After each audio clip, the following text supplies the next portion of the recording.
Holy 10 arohwa kuti anga achafa nemapurisa nemasoja neya inonzi military police. Anga ari kuSouth Africa panga achitaura zvaanoda. Munongomuziva mega akatuka Idi, akatuka nevana vake achidedzera kuti ndoigona kupedza ZANU-PF. Saka pane vhidhiyo iri kuratidza mukomana achisvika achilenda achibva abatwa netimu rachona iri. Timu rachona munoriziva mega rinorova zvisingaiti, saka ramurova kuti anga achafa mukomana. Apa toda kuradzai vhidhiyo paanga atobatwa achingosekerera, but mamuchingoona kuti hapana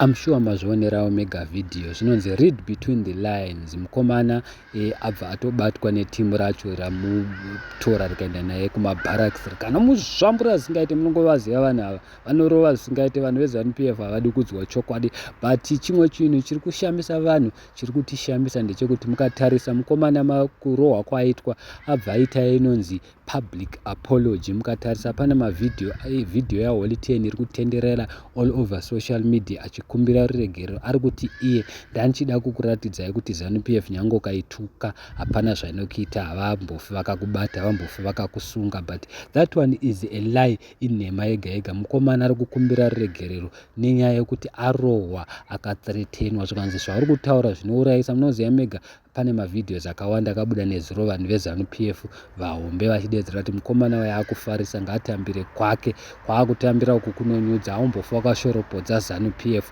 wotiza wosiya zvakadaro.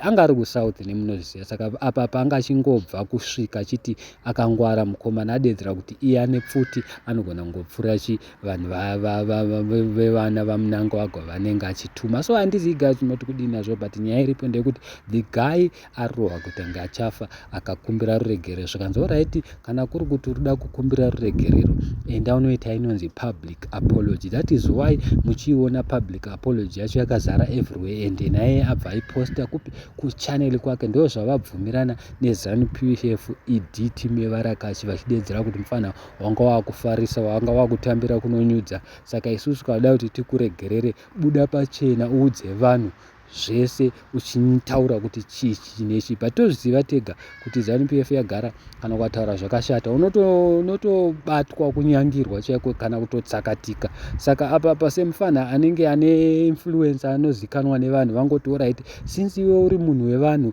leader of youth, enda unoita public apology uchiudza vanhu kuti aiwa ZANU-PF yakaita so. Handizivi guys munoti kudi, asi ndonyaya iripo. Thank you so much. Don't forget to subscribe.